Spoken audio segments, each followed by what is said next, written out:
Guzmán Baldera va a comentar ahora sobre la situación por la que está atravesando el expresidente Uribe en Colombia. Sí, nos vamos para Sudamérica y hay que comentar el apreciamiento domiciliario que está sufriendo el presidente Uribe en este momento. Causa de, bueno, tiene que ver mucho con su relación con movimientos o las acusaciones que se han hecho con su vinculación a movimientos paramilitares en Colombia. Y fundamentalmente se le está acusando de haber atropellado el proceso legal, sobornando personas que iban a dar su propio testimonio. Entonces, prácticamente se le está diciendo al presidente Uribe que tiene que quedarse en casa, no por la cuarentena exactamente, sino porque se le acusa de sobornar personas que iban a testificar en su contra en uno u otro momento. Y ustedes saben que el apresamiento siempre es una excepción, siempre debe ser la última medida, pero el Tribunal Supremo le está exigiendo prisión domiciliaria porque se tiene el miedo de que él pueda seguir atropellando este proceso, o sea, que él atropelle este mismo proceso que recién empieza, y por eso es que se le está exigiendo prisión domiciliaria al presidente Uribe. Ahora, yo lo que quisiera es analizar el efecto que el apreciamiento domiciliario del presidente Uribe genera en el resto de América Latina, porque hay países como el Perú, donde los últimos 4 o 5 presidentes que han tenido, ahí está Alan García, yo voy el que me ayude con el conteo, Alan García, está Rafael Kuczynski, Correa es del Ecuador, está Toledo, que no sé si Toledo está preso ya, yo sé que Toledo andaba por aquí comiendo en restaurantes en Estados Unidos, Sí, mientras tenía orden, no sé si está preso Toledo. Está corriendo. No está preso. Está corriendo todavía, interesante. Alan García, que se dio un tiro cuando se lo iban a llevar, y recuerden que Fujimori, que fue un presidente excepcional, digamos así, se escapó y renunció desde Japón, y en una visita a Sudamérica, no sé si Argentina o Chile, bueno, lo toman preso en ese momento. De manera que en Perú sí existe una cultura de persecución a los jefes de Estado, y ahora en Colombia vemos un precedente con el caso de Uribe. Sí, Julio. Y haciendo un paréntesis, cultura de persecución que no ha parado, una cultura de persecución que definitivamente no ha parado la corrupción y no ha parado los males del Perú, que me parece un fenómeno interesante, pero continúa hablando. Claro, sí, y sé que en el contexto del coronavirus y de las ayudas sociales que se están implementando en el Perú, hay muchas quejas de corrupción en cuanto a la distribución de los recursos especiales para la crisis sanitaria. Pero lo que yo quería analizar es el efecto que esto genera en países del área, porque me parece que República Dominicana es el único país donde el caso Odebrecht no ha generado un preso todavía. Y bueno, eso me gustaría traer a la mesa del análisis acá. ¿Qué tipo de efecto generaría en la región el hecho de que el presidente Uribe esté ahora enfrentando a la justicia? ¿Y cómo podemos analizar esto en el contexto de una búsqueda de una justicia independiente en el caso de América Latina y fundamentalmente en el caso de la República Dominicana? Indiscutiblemente hay 2 elementos que son novedosos acá. En primer lugar, de que se trata de un presidente de corriente de derecha. Hay que recordar que ya procesos similares se han efectuado en contra de simpatizantes de la izquierda latinoamericana.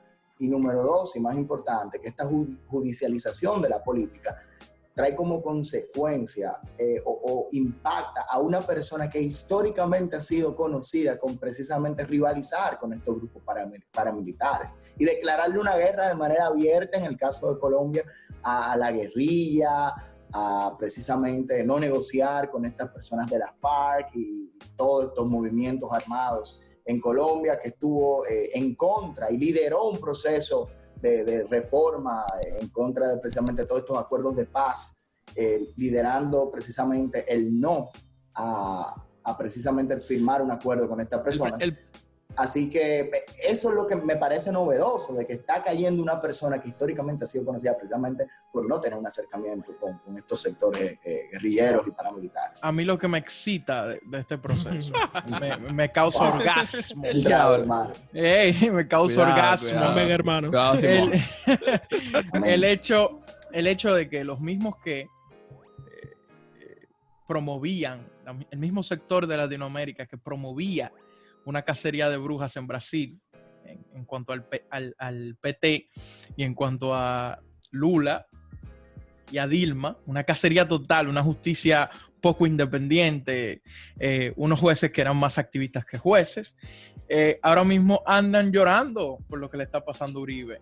Y a mí me excita ver a los que ayer fueron cazadores siendo cazados y recordar que todo es una tómbola. Y que caiga el que caiga, así como cayó el que cayó en Brasil, aunque no se trata de corrupción y no se trata de las mismas circunstancias, son aunque el circunstancias caso completamente distintas. del juez Moro de Brasil es cuestionable porque Sí, terminó Moro. siendo Procurador.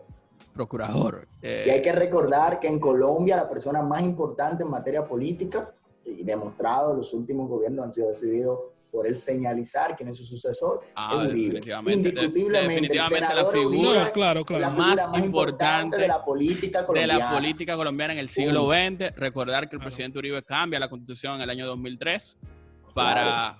para permitir una reelección, y es el primer presidente que logra reelegirse en mucho tiempo. Bueno, el que ocupa la posición, la jefatura del Estado por más tiempo de los años 30 en Colombia. O sea, Y que yo el creo presidente- yo creo que la mayor amenaza a la cultura democrática de Colombia ha sido Uribe. Pero bueno, las Sí, un instituciones populista, colombianas son tan Porque, fuertes. son fuertísimas, pero es el que ha tentado más de capturar la institucionalidad colombiana, es el que ha tentado más de capturar o de dañar, mejor dicho, esa cultura democrática que tenía Colombia al atentar con esta reelección, al atentar con ese populismo, con eso de manejar los procesos electorales con su figura. No estoy diciendo que con una ingeniería electoral ni nada por el estilo, pero definitivamente es disruptivo en la historia colombiana tener esta figura. Yo creo que es la mayor amenaza en la historia Pero- de Colombia. Y su Hablando- imagen pública es todo lo contrario. Eso es lo más gracioso de todo esto. O sea, tú, la imagen que tienes de Uribe es una persona promotora de los valores democráticos en toda América Latina. No, y el único No. que le hizo No, y el bastante frente, popular en Colombia, hay que reconocer que el único gallo de peso que le hizo el frente a la izquierda latinoamericana en su mejor momento. Hay que recordar esos diálogos Claro. que se daban en foros públicos entre el presidente de Ecuador, Correa, que de hecho también está siendo demandado en la justicia nacional, aunque ahí me parece que hay unas lecturas políticas que podríamos analizar en otro momento. Pero es tan fuerte Uribe que hay dos cosas que decir al respecto. La izquierda colombiana tiene que estar gozando ahora, las posibilidades de Petro y del bloque de izquierda más moderado tienen que ser ahora muchísimo mayores con lo que está pasando con el presidente Uribe. Petro no va para ningún lado.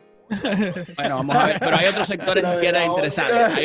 Hay sectores de izquierda... Se oyó, mala Un mía. poco. Sí, se oyó perfecto. Sectores de izquierda moderada que pudieran estar llegando al poder, como lo es, bueno, ahí está Claudia, el alcalde de Bogotá, y hay otros líderes importantes, pero hay que entender, para señalar eso que dice Ramón, que el presidente Uribe es tan fuerte en la política nacional que elige a Joan Manuel Santos, o sea, llega a la presidencia derrotando a Antana Mockus en el proceso del 2008, gracias al apoyo que le da Uribe. Y bueno, vemos que ahora, a pesar de todo lo que está pasando, Duque, que es el presidente de la nación, sabe... Señalado por Uribe. Señalado por También. Uribe, by the way, Sí, también. Señalado por Uribe. que te iba a hacer Pero una Duque- pregunta, que te iba a hacer pero una Duque pregunta ahí, ¿no?